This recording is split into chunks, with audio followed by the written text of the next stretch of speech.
तो शुरुआत कर लेते हैं पश्चिम बंगाल के मतदान की खबर से। पश्चिम बंगाल में आज पहले चरण के तहत वोट डाले गए। 16 जिलों के 152 सीटों पर वोटिंग हुई। इस दौरान कई इलाकों में पार्टियों के कार्यकर्ताओं और उम्मीदवारों के बीच हिंसक झड़प देखने को मिली है। आपको इसकी तस्वीर और उस पर पूरा एनालिसिस विस्तार से हम बताएंगे, लेकिन उससे पहले बंगाल के अलग अलग पोलिंग बूथों से आई कुछ तस्वीरें आपको दिखा देते हैं। वीरभूम से लेकर आसनसोल, दार्जिलिंग, सिलीगुड़ी, जलपाईगुड़ी, कूच बिहार, मेदिनीपुर और मुर्शिदाबाद की तस्वीरें आपको दिखाते हैं। इस बार बंगाल में लोग किस तरह से लोकतंत्र के महापर्व में अपनी अपनी भागीदारी निभा रहे हैं, उसकी यह खूबसूरत तस्वीर है। लोग सुबह से ही लंबी लंबी कतारों में लगे रहे, मताधिकार का इस्तेमाल किया और इस बार तो रिकॉर्ड तोड़ वोटिंग हुई है पश्चिम बंगाल में। असर यह हुआ कि बंगाल में रिकॉर्ड तोड़ वोटिंग हुई है। बड़ी संख्या में लोग घरों से बाहर निकले थे। चुनाव आयोग की ओर से जारी आंकड़ों के मुताबिक रात 8:30 बजे तक पश्चिम बंगाल में कुल 92.14% मतदान की खबर है।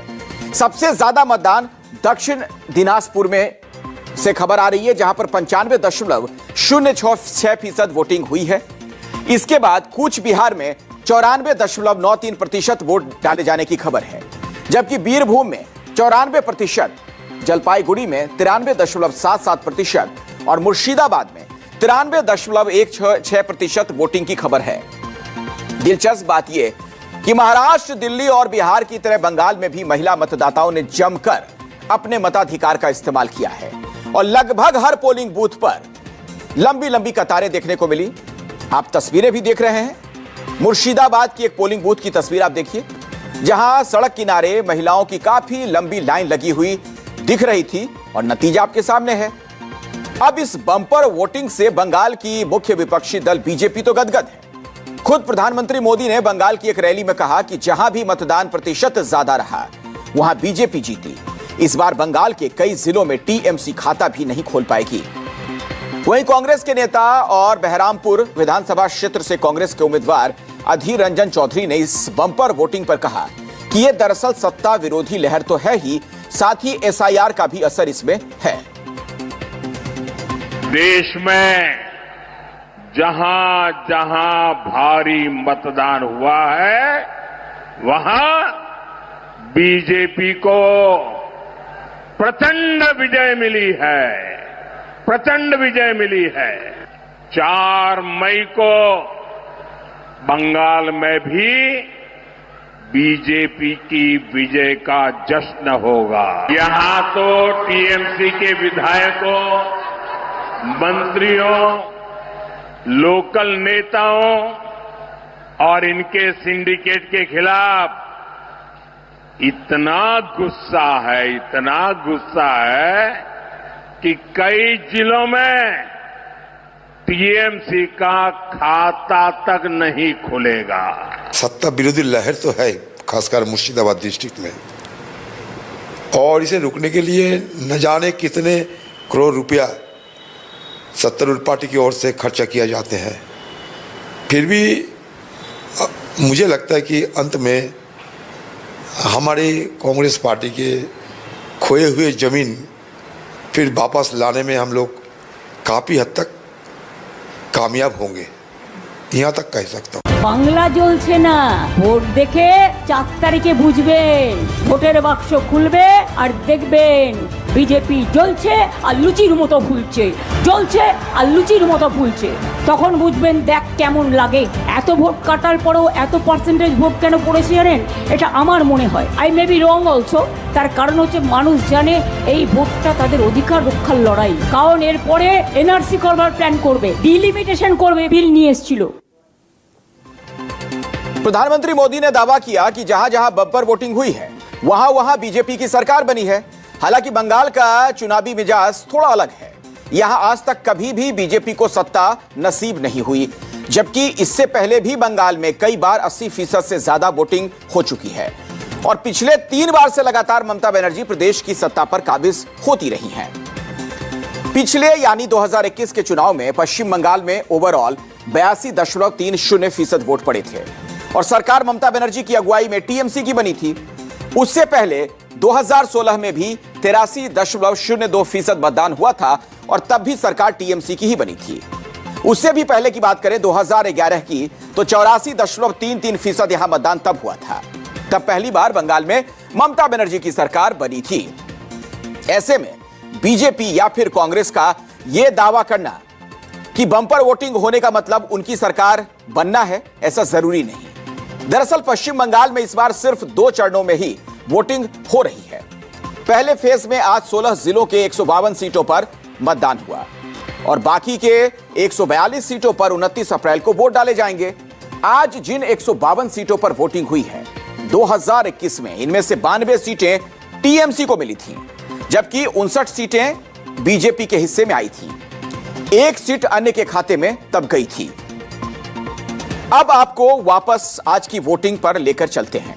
भले ही पश्चिम बंगाल में आज पहले फेज में बंपर वोटिंग हुई हो, लेकिन इस वोटिंग के बीच बंगाल के अलग अलग हिस्सों से जमकर हंगामा, पथराव और झड़प की खबरें आई। कई जगह बीजेपी के उम्मीदवारों को स्थानीय लोगों के गुस्से का सामना करना पड़ा। बीजेपी का आरोप यह है कि टीएमसी के कार्यकर्ताओं ने उनके उम्मीदवारों के साथ मारपीट की है।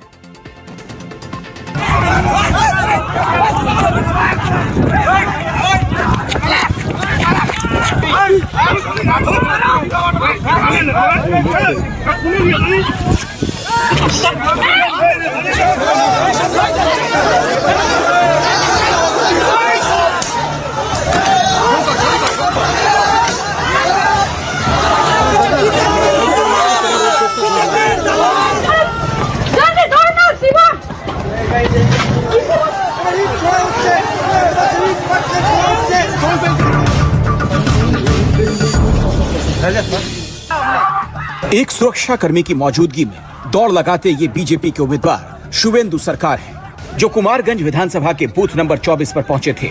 आरोपी यहां इनके साथ टीएमसी कार्यकर्ता भिड़ गए, जिन्होंने बदसलूकी करना शुरू किया। नौबत मारपीट पर आ गई।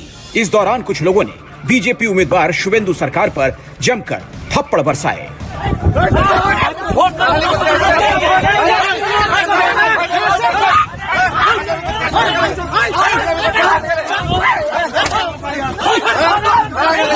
नेतागिरी सुधा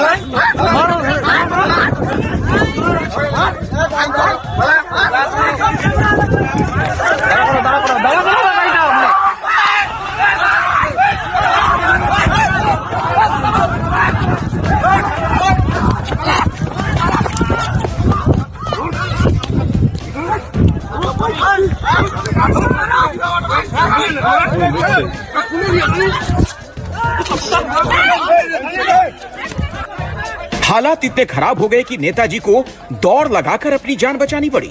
उन्होंने आरोप लगाया कि उनके साथ मारपीट करने वाले लोग टीएमसी के कार्यकर्ता हैं। जब मैं 24 बूथ में ये सरजमीने तदंत करने के लिए यह बूथ में मैं जहाँ गया था, उस टाइम हमारे ऊपर, हमारे पूरा टीम के ऊपर इन लोग हमला किया था और ये एक भयभीति का वातावरण करने के लिए तैयार था। इसके अलावा आसनसोल में वोटिंग के दौरान अपने विधानसभा एरिया में पहुंची बीजेपी उम्मीदवार अग्निमित्रा पॉल के काफिले को भी टारगेट किया गया। जब अग्निमित्रा पॉल का काफिला रहमतनगर के बूथ नंबर 135 पर पहुंचा, तो उनकी गाड़ी पर पथराव किया गया, जिसमें उनकी कार का शीशा टूट गया। बीजेपी उम्मीदवार ने हीरापुर थाने में शिकायत दर्ज कराई है। अचानक से बड़ा एक पत्थर मारा और गाड़ी का पूरा कांच टूट गया। अभी आए हैं थाना में और कंप्लेन किए हैं। तो आप समझ ही रहे हैं कि कौन किया है। इलेक्शन कमीशन को देखना है और अभी फिर से हम वापस जाएंगे। कौन किया है वो पुलिस देखेगा। बीजेपी उम्मीदवार ही नहीं, ऐसी ही घटना आम जनता उन्नयन पार्टी के अध्यक्ष हुमायूं कबीर के साथ हुई, जब वो नाओदा में पहुंचे थे। दरअसल यहां वोटिंग से पहली रात देसी बम से हमला किया गया था। सुबह हुमायूं कबीर पहुंचे तो टीएमसी और एजेयूपी के कार्यकर्ता आपस में भिड़ गए। दोनों तरफ से पत्थरबाजी हुई।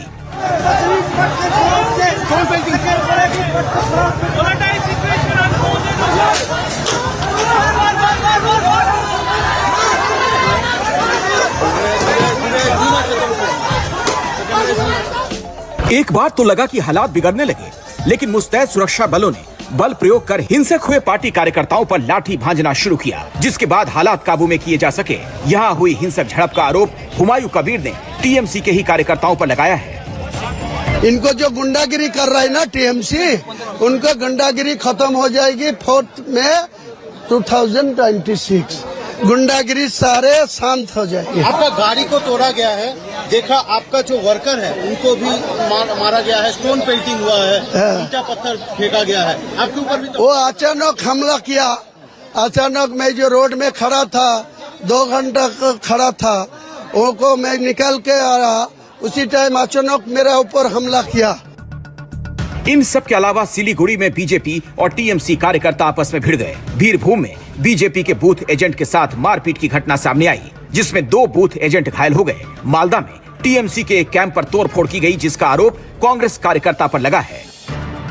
वो बोल रहा था कि जो हिंदू लोग को बचाइए, इस बार परिवर्तन नहीं हो तो हिंदू लोग का हालत हरगोविंद दास चौंदन दास जैसे हो। वो मैं तो नहीं बताऊंगा ये सब बात, वो तो भुटार बता रहा था। एक बहन जो हिंदू लेडी है, उन्होंने रो रहा था, अचानक मुझे पकड़ के बोलो दादा तुम बचाओ, तू भी हमारा सेवियर है, हम लोग दुखी है, इस बार परिवर्तन नहीं होगा तो हम लोग का हालत बहुत खराब है। जिस तरीके से गणेश कुमार इलेक्शन को कंडक्ट कर रहा है, जिस तरीके से इन्हें अनप्रेसिडेंटेड हुए 2,40,000 सेंट्रल फोर्स भेजा है, लगभग 400 गवर्नमेंट ऑफिशियल को रिप्लेस किया है, चीफ सेक्रेटरी से लेकर डीजी से लेकर 142 ओसी को लेकर 13 डीएम को लेकर 72-73 रिटर्निंग ऑफिसर से लेकर, तो इसके बाद भी अगर कुछ हादसा होता है तो उसका रिस्पॉन्सिबिलिटी ममता बनर्जी का नहीं है, क्योंकि अभी ये पूरा एडमिनिस्ट्रेशन गणेश कुमार का कंट्रोल में है। अगर कुछ हुआ तो गणेश कुमार का रिस्पॉन्सिबिलिटी है। एक तरफ जहां बीजेपी का आरोप है कि टीएमसी के कार्यकर्ताओं ने उनके उम्मीदवारों के साथ मारपीट की, वहीं दूसरी तरफ टीएमसी का आरोप है कि कई पोलिंग बूथों पर केंद्रीय सुरक्षा बलों ने न सिर्फ आम वोटर को वोट देने से रोका, बल्कि उनके उम्मीदवारों के साथ भी बदसलूकी की गई। तस्वीरें जो हम आपको दिखा रहे हैं मुर्शिदाबाद के धुलियान स्थित गांधी विद्यालय बूथ की है। यहां पर वोटिंग के आखिरी समय में तब अचानक से तनावपूर्ण स्थिति बन गई, जब सागर दिघी विधानसभा क्षेत्र से टीएमसी उम्मीदवार बायरन विश्वास वोट डालने पहुंचे। टीएमसी कैंडिडेट का आरोप यह कि उन्हें केंद्रीय सुरक्षा बलों ने वोट डालने से रोका, जिससे वो केंद्रीय बलों के जवानों पर भड़क उठे। आप लोग देखिए ये सेंट्रल फोर्स का क्या हरकत हो रहा है यहाँ पे। पांच जगह चेकिंग हुआ, मोबाइल लिया गया मेरे से। अभी टाइम है 6 बजे तक का टाइम है, टाइम क्रॉस नहीं किया हम। एक एमएलए को धुलियान में कौन नहीं जानता है हमको, बायरन को। एक आदमी से पूछिए, एक ये वाई कहता है कि सिक्योरिटी चल रहा है मेरे साथ, एक आदमी को पूछिए। लूटमारी हो रहा है यहाँ पे, लूटमारी हो रहा है, लूट हो रहा है। आपने की वोट दी तो पाल ले। टीएमसी कैंडिडेट नूर आलम को हराने का कोशिश किया जा रहा है। हम जोर आवाज से, जोर गले से बोल रहे हैं, 5 जगह में एक कैंडिडेट को कैसे चेकिंग हो सकता है। इस दौरान सिलीगुड़ी के एक पोलिंग बूथ पर अजीबोगरीब मामला देखने को मिला। यहां एक लड़की वोट देने आई तो उन्हें पता चला कि उनका वोट कास्ट हो चुका है, यानी किसी ने वोट डाल दिया था। वोट कोई और देकर चला गया, जिसके बाद उस लड़की ने पोलिंग बूथ पर जमकर बवाल काटा। का ये इख्तियार साल इलाका है और यहाँ पर वोटिंग की प्रक्रिया ठीक ठाक चल रही थी, लेकिन उसी वक्त रेशमा दास नाम की एक युवती बाहर आती है और गुस्से से तमतमाई आती है। रेशमा दास का आरोप है कि जब सारे कागजात इनके पास है, इन्होंने वोट नहीं किया तो इनके नाम का वोट किसने किया। क्या हुआ था रेशमा? अंदर मैं गई वोट देने के लिए, मैंने उनसे पूछा, उन्होंने मेरे से पूछा आपका नाम, मैंने बोला रेशमा दास। उन्होंने मेरा डॉक्यूमेंट देखा और देखते के साथ जब ने पेज टर्न किया, बोला कि आप तो अभी जस्ट वोट दे के चली गई हैं। तो मैंने उनसे पूछा, मैं तो अभी आई हूँ, लाइन पे लग के इतनी देर का मैं अभी आई हूँ, तो मैं कैसे दे सकती हूँ ना वोट। तो बोले नहीं, आप दे के चली गई हैं, आपका वोट नहीं हो सकता। आपने पूछा नहीं सीसी सर्विलेंस में? मैंने पहले पूछा कि ये बताइए, जो वोट देने आई थी उसके पास सारा डॉक्यूमेंट था? ठीक है, अगर था तो ही आपने दिया होगा, ऐसे तो नहीं। बल्कि नहीं, मैंने हम लोगों को इतना याद नहीं है, लेकिन वोट आके चला गया। तो मैंने बोला ठीक है, मैंने बोला अब मैं क्या करूं? तो उन्होंने कहा कि मैं आपका अलग से वोट ले सकती हूँ अगर आप देना।